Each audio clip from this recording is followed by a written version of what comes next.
हरि ओम।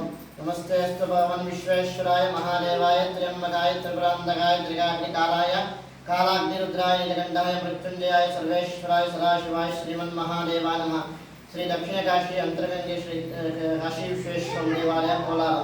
ಇಲ್ಲಿ ಸ್ಥಳ ಮಹಿಮೆ ಏನಂದ್ರೆ, ಇಲ್ಲಿ ದ್ವಾಪರಯುಗದಲ್ಲಿ ಮಹಾಭಾರತ ಸಂದರ್ಭದಲ್ಲಿ ಶ್ರೀಕೃಷ್ಣ ಮತ್ತು ಕಾಲವನ ಅಂತ ರಾಕ್ಷಸ ಇದ್ದ. ಅಂದ್ರೆ ಇದೆಲ್ಲ ಕುರುಕ್ಷೇತ್ರ ಸಂಗ್ರಾಮ, ಕುರುಕ್ಷೇತ್ರ ಯುದ್ಧಕ್ಕೆ ಮುಂದೆ ನಡೆದಿರುವ ಕಥೆ ಇಲ್ಲ. ಶ್ರೀಕೃಷ್ಣ ಕೈಯಲ್ಲಿ ಆ ರಾಕ್ಷಸನಿಗೆ ಸಂಹಾರ ಇರಲಿಲ್ಲ. ಹಾಗಾಗಿ ಶ್ರೀಕೃಷ್ಣ ಪರಮಾತ್ಮನಿಗೆ ತಿಳಿದಿತ್ತು ಈ ಕಾಲ್ಯವಾನ ಎಂಬ ರಾಕ್ಷಸನಿಗೆ ಯಾರಿಂದ ಮೃತ್ಯು ಇದೆ ಅಂತ ಹೇಳಿ ಶ್ರೀಕೃಷ್ಣ ಪರಮಾತ್ಮನಿಗೆ ತಿಳಿದಿತ್ತು. ಯಾಕಂದ್ರೆ ಶ್ರೀಕೃಷ್ಣ ಮಹಾವಿಷ್ಣು ಸ್ವರೂಪ, ಮಹಾವಿಷ್ಣು ಆದ್ದರಿಂದ ಶ್ರೀಕೃಷ್ಣನಿಗೆ ಆ ವಿಷಯವನ್ನು ಗ್ರಹಿಸಿ ಈ ಪರ್ವತದಲ್ಲಿ ಒಂದು ಗುಹೆಯಲ್ಲಿ ಮುಚ್ಚಿಕೊಂಡ ಮಹರ್ಷಿಗಳಿಂದ ಅವರು ಯೋಗ ನಿದ್ರೆ ಮಾಡ್ತಾ ಇರ್ತಾರೆ, ತಪಸ್ಸು ಮಾಡ್ತಾ ಇರ್ತಾರೆ. ಅವರ ನೇತ್ರಗಳಿಂದ ಆ ಕಾಲವಾನ ಎಂಬ ರಾಕ್ಷಸನಿಗೆ ಭಸ್ಮ ಆಗಬೇಕಾಗುತ್ತೆ.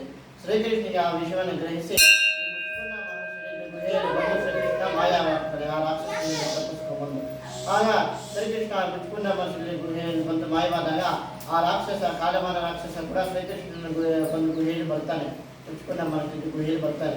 ಆಗ ಶ್ರೀಕೃಷ್ಣನು ಅಲ್ಲಿ ಮಾಯವಾಗಿರ್ತಾರೆ.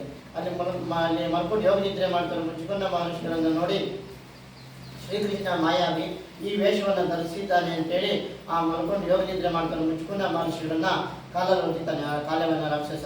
ಕಾಲಲ್ಲಿ ಒತ್ತಿದ ಮೇಲೆ ಅವರು ಮುಚ್ಚಿಕೊಂಡ ಮಹರ್ಷಿಗಳು ಅವರನ್ನ ತಪಸ್ಸಿನಿಂದ ಇದ್ದು ಅವರ ನೇತ್ರಗಳಿಂದ ಆ ರಾಕ್ಷಸನಿಗೆ ಕಾಲವಾನ ರಾಕ್ಷಸನಿಗೆ ಭಸ್ಮ ಮಾಡ್ತಾರೆ. ಭಸ್ಮ ಮಾಡಿದ್ಮೇಲೆ ಆಗ ರಾಕ್ಷಸನಿಗೆ ಸಂಹಾರ ಆಗುತ್ತೆ. ಆಗ ಮುಚ್ಚಿಕೊಂಡ ಮಹರ್ಷಿಗಳು ತಪಸ್ಸು ಭಂಗ ಆಗುತ್ತೆ.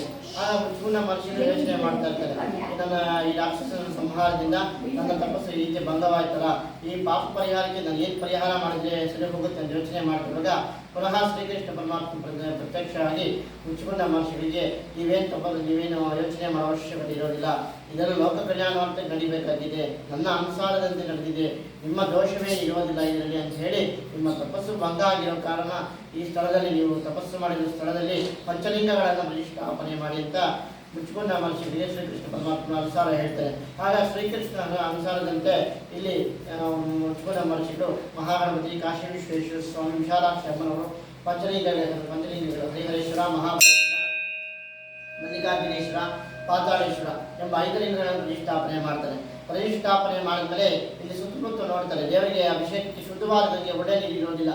ಹಾಗಾಗಿ ಅವರು ತಮ್ಮ ತಪಶಕ್ತಿಯಿಂದ ಪ್ರತಿನಿತ್ಯ ಸೂರ್ಯೋದಯ ಪ್ರಾತಃ ಕಾಲದಲ್ಲಿ ಕಾಶಿಗೆ ಹೋಗಿ ಅಲ್ಲಿ ಗಂಗಾಜಲವನ್ನು ಮುಂದೆ ದೇವರಿಗೆ ಅಭಿಷೇಕ ಮಾಡ್ತಾರೆ ಪ್ರಾತಃ ಕಾಲದಲ್ಲಿ. ಹೀಗೆ ಅವರು ಪ್ರತಿನಿತ್ಯ ಅಭಿಷೇಕ ಮಾಡ್ತಿರುವಾಗ ಒಂದು ದಿವಸ ಕಾಶಿಯಲ್ಲಿ ಗಂಗಾದೇವಿ ಪ್ರತ್ಯಕ್ಷವಾಗಿ ನೀವಿಷ್ಟು ದೂರ ಬರವಶ್ಯಕತೆ ಇರೋದಿಲ್ಲ, ನಾನೇ ನೀವು ಪ್ರತಿಷ್ಠಾಪನೆ ಮಾಡಿ ಶಿವಲಿಂಗದಲ್ಲಿ ನಾನು ಬರ್ತಿದ್ದ ಋಷಿಗಳಿಗೆ ಗಂಗಾದೇವಿ ವಾಗ್ದಾನ ಕೊಡ್ತಾರೆ. ಆಗ ಋಷಿಗಳು ನಂಬೋದಿಲ್ಲ. ದಕ್ಷಿಣ ಭಾರತದಲ್ಲಿ ಕಾವೇರಿ, ತುಂಗಭದ್ರಾ, ಕೃಷ್ಣ ಬೇರೆ ಬೇರೆ ನದಿಗಳು ಹರಿತಾ ಇರುತ್ತೆ. ಗಂಗಾ ನದಿ ಅನ್ನೋದಕ್ಕೆ ನನ್ಗೇನು ಗುರುತು ಸಿಗುತ್ತೆ ಅಂತ ಋಷಿಗಳು ಪ್ರಶ್ನೆ ಮಾಡ್ತಾರೆ ಗಂಗಾದೇವಿನ. ಆಗ ಪ್ರಶ್ನೆ ಮಾಡಿದಾಗ ಗಂಗಾದೇವಿ ಕೂಡ ಋಷಿಗಳು ನಿಂಬೆಹಣ್ಣು, ಬೆತ್ತ, ಕಮಂಡ, ರುದ್ರಾಕ್ಷಿ ವಸ್ತುಗಳು ನೀಡುತ್ತೆ. ಈ ಋಷಿಗಳೆಲ್ಲೇ ಸಂಚಾರ ಮಾಡುವಾಗ ನಿಂಬೆಹಣ್ಣು, ಬೆತ್ತ, ಕಮಂಡ, ರುದ್ರಾಕ್ಷಿ ಸಂಚಾರ ಮಾಡ್ತಾ ಇರ್ತಾರೆ. ಆಗ ಗಂಗಾದೇವಿ ಹೇಳ್ತಾರೆ, ನಿಮ್ಮ ಕೈಲಿರೋ ನಿಂಬೆಹಣ್ಣು, ಬೆತ್ತ ನನ್ನ ಕೈ ಕೊಡಿ. ಈ ನಿಂಬೆಹಣ್ಣು, ಬೆತ್ತ, ಗಂಗೆ 3 ಸೇರಿ ಅಂತರ ಮಾರ್ಗದಿಂದ ಕಳಿಸ್ಕೊಡ್ತೀನಿ.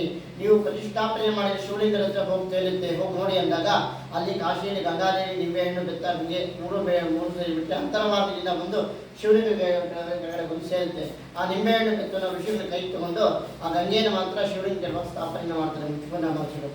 ಸ್ಥಾಪನೆಯನ್ನು ಮಾಡಿದ್ಮೇಲೆ ಆ ಗಂಗೆ ಶಿವಲಿಂಗ ಕೆಳಭಾಗದಲ್ಲಿ ಕಾಣಿಸೋದಿಲ್ಲ, ಅಲ್ಲೆಲ್ಲ ಪ್ರತಿ ಇರೋದಿಲ್ಲ. ಯಾಕಂದರೆ ಋಷಿ ಮೂಲ, ನದಿ ಮೂಲ ಅದೆಲ್ಲ ದೈವ ರಹಸ್ಯ ಯಾರಿಗೂ ಕೇಳೋದಿಲ್ಲ, ಅದು ಕಾಣೋದಿಲ್ಲ. ಆದ್ದರಿಂದ ದೇವರಿಗೆ ಬಲಭಾಗದಲ್ಲಿ ದಕ್ಷಿಣ ಭಾಗದಲ್ಲಿ ನಂದಿ ಬಾಯಿಗೆ ಬರುವಾಗೆ, ನಂದಿ ಹುಕ್ಕುಳಿನಿಂದ ಬರುವಾಗೆ, ಅದು ಮಧ್ಯದಲ್ಲಿ ಬರ್ತಾರದು ವಿಷ್ಣು ಪಾದ ಅಂತ. ಈ 3 ಕಡೆ ಗಂಗೆ ಬರುವಾಗೆ ಆ ಋಷಿಗಳು ಮುಚ್ಚಿಕೊಂಡ ಮಹರ್ಷಿಗಳು ಸ್ಥಾಪನೆಯನ್ನು ಮಾಡ್ತಾರೆ. ಈ ಗಂಗೆ ಸದಾಕಾಲ ಹರಿತಾ ಇಲ್ಲಿ ದೇವರಿಗೆ ಅಭಿಷೇಕಕ್ಕೆ ಉಪಯೋಗ ಆಗಲಿ ಅಂತ ಸ್ಥಾಪನೆಯನ್ನು ಮಾಡ್ತಾರೆ. ಯಾವ ಕಡೆಯಿಂದ ಬರುತ್ತೆ, ಹಾಗೆ ಬರುತ್ತೆ ಯಾರಿಗೂ ಗೊತ್ತಾಗಲಿಲ್ಲ. ಯಾರಿಗೂ ಕಾಣದೆ ಕಾಶಿಯಿಂದ ಯಾರಿಗೂ ಕಾಣದೆ ಅಂತರ ಭಾಗದಲ್ಲಿ ನೀರು ಬರೋದಕ್ಕೋಸ್ಕರ ಅಂತರಗಂಗೆ ಹೆಸರು. ಇದೆಲ್ಲ ದಕ್ಷಿಣ ಭಾರತದಲ್ಲಿ ಯಾವ್ಯಾವ ಶಿವನ ಕ್ಷೇತ್ರಗಳು ಇರುತ್ತೋ ಅದೆಲ್ಲ ದಕ್ಷಿಣ ಕಾಶಿ ಅಂತಲೇ ಕರೀತಾರೆ. ನಂಜನಗೂಡ, ಮುರುಡೇಶ್ವರ, ಗೋಕರ್ಣ ಯಾವ್ಯಾವ ದಕ್ಷಿಣ ಭಾರತದಲ್ಲಿ ಯಾವ್ಯಾವ ಶಿವನ ಕ್ಷೇತ್ರಗಳು ಇರುತ್ತೋ ಅದೆಲ್ಲ ದಕ್ಷಿಣ ಕಾಶಿ ಅಂತ ಕರೀತಾರೆ. ಈ ಸ್ಥಳ ಕೂಡ ದಕ್ಷಿಣ ಭಾರತದಲ್ಲಿ ಇರೋಕ್ಕೋಸ್ಕರ ದಕ್ಷಿಣ ಭಾರತದಲ್ಲಿ ಇರೋಕ್ಕೋಸ್ಕರ ದಕ್ಷಿಣ ಕಾಶಿ ಕ್ಷೇತ್ರ.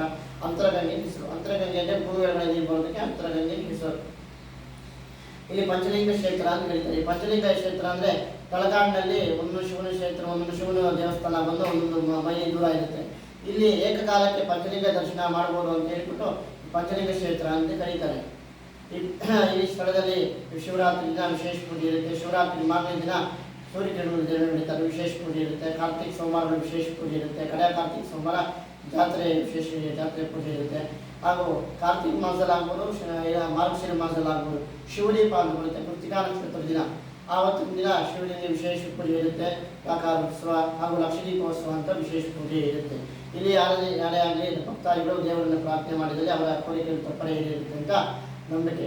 ಆ ಗಂಗೆಯಲ್ಲಿ ಬಸವಣ್ಣ ಬಾಯಲ್ಲಿ ಬರುವ ನೀರನ್ನು ಅದರಲ್ಲಿ ಸ್ನಾನ ಮಾಡಿದ್ದೆ ಆಗ್ಬೋದು, ಸೇವನೆ ಮಾಡಿದ್ದೆ ಆಗ್ಬೋದು, ಎಲ್ಲರಿಗೂ ಒಳ್ಳೆಯದು. ಆರೋಗ್ಯಕ್ಕೆ ಆಗ್ಬೋದು, ಎಲ್ಲರಿಗೂ ಒಳ್ಳೆಯದು. ಯಾಕಂದರೆ ಆ ಗಂಗೆ ಕಾಶಿಯಿಂದ ಅಂತರಭಾಗದಿಂದ ಬರೋದ್ರಿಂದ ಆ ಅಂತರಭಾಗದಲ್ಲಿ ಆಯುರ್ವೇದಿಕ್ ಮೂಲಿಕೆಗಳೆಲ್ಲ ಇರುತ್ತೆ. ಆ ಮೂಲಿಕೆಗಳನ್ನ ಅದೆಲ್ಲ ಸೋಪ್ಕೊಂಡು ಬರೋದ್ರಿಂದ ಆ ಗಂಗೆ ತುಂಬ ಶಕ್ತಿವಾದ ಗಂಗೆ ಅಂತ ಹೆಸರು. ಆ ಗಂಗೆಯಲ್ಲಿ ಯಾರು ಸ್ನಾನ ಮಾಡಿದ್ದೆ ಆಗ್ಬೋದು, ಸೇವನೆ ಮಾಡಿದ್ದೆ ಆಗ್ಬೋದು, ಎಲ್ಲ ಆರೋಗ್ಯಗಳಿಗೆ ಎಲ್ಲರಿಗೂ ಒಳ್ಳೆಯದು ಅಂತ ಹೇಳ್ತಾರೆ. ಕಾಶಿ ವಿಶ್ವನಾಥ್ ದೀಕ್ಷಿತ ನನ್ನ ಹೆಸರು 63625510 ನಮ್ಮ ಕಾಂಟ್ಯಾಕ್ಟ್.